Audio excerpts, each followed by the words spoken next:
Hello everybody and welcome to another video here at Playing Board Games, and we have a little Halloween treat for you. It's a little bit belated, it's belated, don't look at your calendar, it's okay.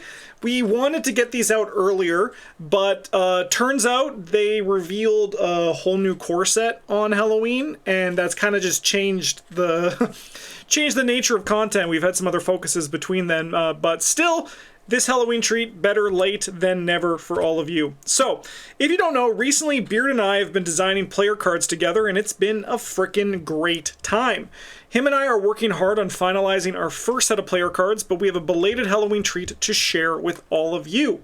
On Halloween, Beard and I designed some player cards themed around Halloween, the spooky, the spirit, all that kind of stuff. And I'm here to share those cards with you and direct you to both the print and play files and the JSON files if you wanted to play with them or add them to your collection. We've been working on a player card expansion. We have, it's a good chunk of cards that should be coming soon. We're just in the midst of playtesting them. If you want to join for playtesting, you can join our Discord to ping me to in our Arkham Custom channel to join in on that. But still, we are designing some stuff for fun as well in the process. These cards are subject to change. I will just say that. These are kind of like the preliminary designs. We might do like another version of them down the road. Otherwise, we might just leave these as a little fun little Halloween treat for all of you.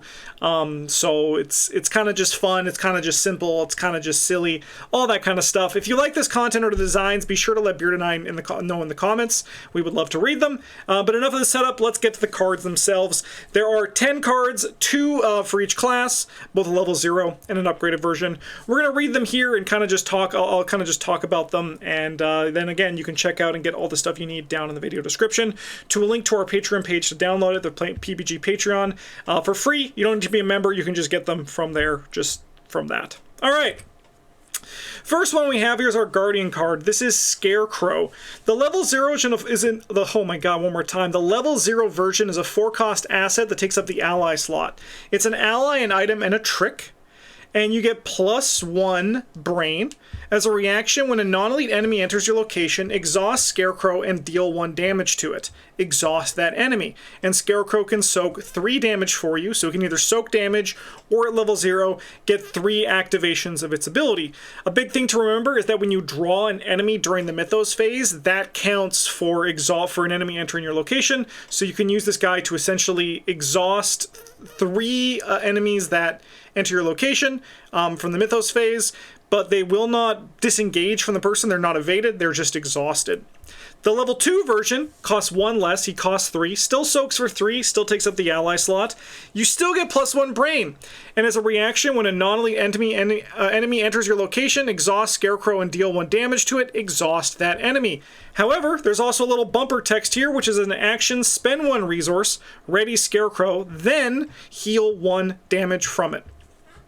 So our whole idea with this card was to do what scarecrows do, where they scare crows. They keep the crows away from your field, keep your crops safe and all that. And with this one, we had the idea was that it was like sort of like a distraction for enemies. So like it kind of just like had the enemies fall into it, or like kind of just be like, ooh, I don't want to deal with that. So that's like where the exhausting the enemy came in. And then Beard had the idea for the spend 1 resource. You can kind of mend damage from the Scarecrow. So it does cost a resource to get the healing, but in theory, this guy, whenever he activates it, on the same turn, you can then ready him to heal him.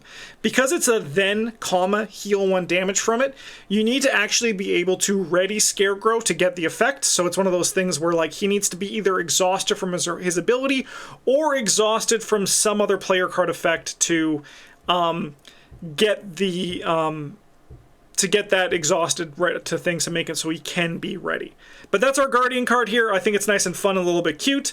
If you have any ideas for what you want to do with this card, let me know in the comments, because, you know, that's kind of the fun part about putting player cards out there, hearing ideas that people get of how they would build them. Next up, we're going to go to our Seeker card, which is an Ominous Raven. The level 0 version is the 2-cost ally creature asset that takes up the ally slot and soaks for 1 and 1. As a reaction, when you would play an event, exhaust Ominous Raven, reduce that cost of that event by 1 if you have 1 or more clues. So Allies are always tough in the Seeker thing, and I think that this guy is kind of like a little bit different than Dr. Milan. While Dr. Milan gives you that book boost and that econ, this guy at the level 0 is just giving you that economy on events. So if you're being an event-focused investigator, like say for example Farsight, which also has a Raven on it, I think that's some really cool synergy that can kind of just work together with it. So you can reduce the cost and play it fast with Farsight. The upgraded version, which we're hoping that people would want to upgrade into from the level 0 version, he costs 1 less, and as a reaction, when you would play an event, exhaust Ominous Raven, reduce the cost of that event by 1 if you have 1 or more clues. His other reaction ability is after a player card ability places 1 or more of your clues on your location, look at the top card of your deck. If it is an event, draw it. So what's nice about this guy is that the level 0 version can work in just like an event synergy deck. But the other version, the upgraded version, also works for clue drop. So we kind of have it so it's like a piece that is functioning in not only in your like big hand Farsight decks or like even just like event synergy, but he's also here working with clue drop because you need to have the clues to drop in order to also get the reduction for the costs. His top ability is the only thing that causes him to exhaust. So you could use the reduction from his top ability to then place that 1 clue that you had to then draw another event and get some synergy with it. So he's like a little bit of a fun, neat little combo piece that you could potentially, you know, make some fun little discoveries with. Those are our Seeker ones. Let's go to our Rogue ones. Rogues are next in the order. And we have Vampire Fangs. What would be Halloween without a vampire, right? It doesn't make any sense. Vampire Fangs is a 3-cost item trick asset that takes up your accessory slot. It's fast and limit 1 per investigator. As a reaction, after you evade an enemy, exhaust Vampire Fangs, remove 1 doom from that enemy. If you evaded that enemy by 4 or more, move 1 damage from your investigator to that enemy. Alright, you know, I think that maybe this should be non-elite enemy, but that's just like the designer in me. Again, these are kind of like really fun, light stuff. We might make the change, but you won't know about it in this video. It's just going to be the files of the cards are going to be changed down the road. But I think right now this is a fun little idea that the real payoff to this card is the evade the enemy by 4 or more, and the upgraded version kind of reflects that. So 2 cost, 2 experience, commits for an extra foot, still fast, still limit 1 per investigator. As a reaction, after you evade an enemy, exhaust Vampire Fangs. Remove 1 doom from that enemy. If you evaded that enemy by 2 or more, move 1 damage from your investigator to that enemy. So the flavor for this one is blood. You know, that's the flavor that all vampires like. And the idea for this one is that because we are successfully evading, we're essentially going like to the guy that we're biting to. And then we're going to, you know, drain his blood, and which gives us more life essence to work with. Just classic vampire cliche stuff. It painted a very fun little story with it. And we think that the upgraded version is kind of like the more what you want to upgrade into. Well, some of the other ones we started with like level 0 and we found like those were like where we wanted the card to start. With Vampire Fangs, we knew the effect was very powerful, so we kind of made like the upgraded version the one that we wanted to really hit with. Just turning evade actions just generally into some damage like healing while also dealing damage is a very nice effect.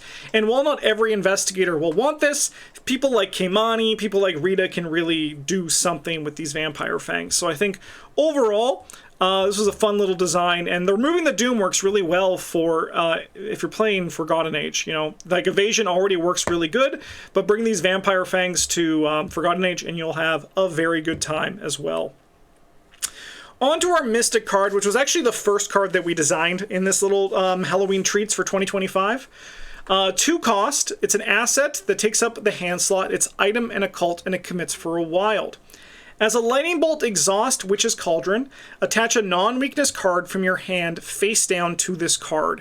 As an action, if there are 5 cards with 5 different skill icons attached to Witch's Cauldron, discard all attached cards and remove 1 doom from the current agenda. This idea came when this was the one, like I said, that we started with because it was the one that I had just a general place to go, and I think Beard and I cooked up something cool from my initial what-if idea. And the thought process for this one was like making a witch's potion, right? You put in Nude Eye, you put in like, you know, Mandrake Root, you put in Dark Powder, and then you get something really cool from that. And we thought that the idea of using skill icons especially because there are, while wilds count as any skill icon for the thing, they're also wild icons. So you could, in theory, like we have like the 5 different ingredients to make a really cool spell with. The upgraded version is a 1 cost, 3 experience, still takes up a hand slot. As a lightning bolt exhaust, which is Cauldron, attach a non-weakness card from your discard pile face down to this card. And as an action, if there are 5 cards with 5 different skill icons attached to which is Cauldron, shuffle all attached cards into your deck, then remove 1 Doom from the current agenda. So we kind of went with an easier, on the upgrade, we went for like an easier sort of way to get the ingredients into the Cauldron, because you don't need to come from your hand, so you're not losing the value of losing the cards from your hand for Doom down the road. And then we also made it so that when you discarded them to remove the Doom, you're also getting some recursion. 1 Doom every 5 turns is probably pretty powerful. This is kind of like, I think, one of the things that's a little bit of the stronger ones we have here. But then again, knowing anything, like the Rogue or the Seeker card is going to be the strongest when it's all said and done. But this one was kind of like, I think, a very flavorful idea, and I think it's a really neat thing to potentially do with your hand slots. So if you want to cook up something with this, like, and I think it works really well with Astronomical Atlas in one hand as well, I think it's some really cool stuff you can do there. So again, if you have any ideas, let me know in the comments. I'd love to hear what you're theory crafting based on these. Our last one here, which is probably my favorite, is the Jack-o'-lantern from the Survivor class. This is a 1 cost asset. It's an item and a charm. Soaks for 3 horror, so it's kind of like the mirror of the Scarecrow. Attached to your location, Jack-o'-lantern may be assigned horror dealt to any investigator at its location. This one was, honestly, this one kind of just designed itself. The idea was that it's just like a little horror soak for the table, because they can all look at the jack-o'-lantern on the ground and be like, we don't have to be scared. There's a cute little jack-o'-lantern here. There's nothing, absolutely nothing to worry about. And the upgraded version, we just added like a devil explosion bomb to it. This in theory could be 1 XP, but we put it at 2 just for, I don't know, it just felt right at the time. It can be assigned damage or maybe assigned horror dealt to any investigator's location, and when it's defeated, deal 2 damage to an enemy at its location. So it's kind of just like a little horror soak bomb to just really work. The flavor for that one was bearded the idea of smashing the pumpkin over the enemy's head, which I thought was also really fun and really cool. And also I think this was some great jack-o'-lantern art as well that worked really nice for this kind of look. So those are the cards. We hoped you liked them. Again, look in the video description for a link to a free post on the PBG Patreon to get the download files, and a link to higher quality images of them as well. I just want to say thank you for watching, and if you had any fun ideas that you wanted to do off this fun little Halloween treat, let me know down in the comments. I would love to read them. And yeah, if you want to see us design more cards, good news, we have a whole player card expansion that we've been working on, and it's been very fun. It's been a lot of work, but I think it's going to turn out to be really cool. The cards that we've been designing and playing with have been really enjoyable to actually put into practice. So yeah. Thanks for watching, everybody. Happy Halloween. A little bit late. Ignore my Christmas decorations in the background. It's still Halloween at heart. Thanks for watching. Have a good one, and as always, a GG's.